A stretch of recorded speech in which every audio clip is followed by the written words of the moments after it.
আসসালামু আলাইকুম। প্রতি বছর ঈদুল আজহা আসলে আমাদের এই রাস্তাটা মানে গরুতে ভরপুর হয়ে থাকতো। মানে প্রত্যেকটা গাছের লগে লগে গরু বাঁধা থাকতো। মানে এই গাছগুলোর অবস্থা কঠিন হয়ে যেত।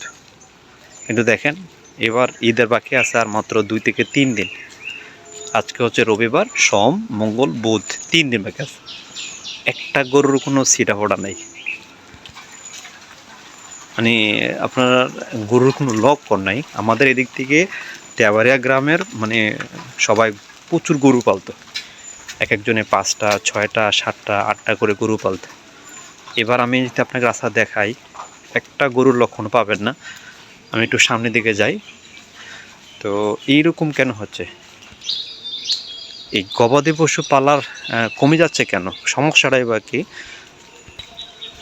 তো আপনারা যদি জানেন তাহলে অবশ্যই বুঝতে পারবেন। গত 2 বছর যাবৎ গরু কুরবানির জন্য যারা মালিকরা প্রচুর লস হয়েছে। তারা প্রচুর লস করেছে। এজন্য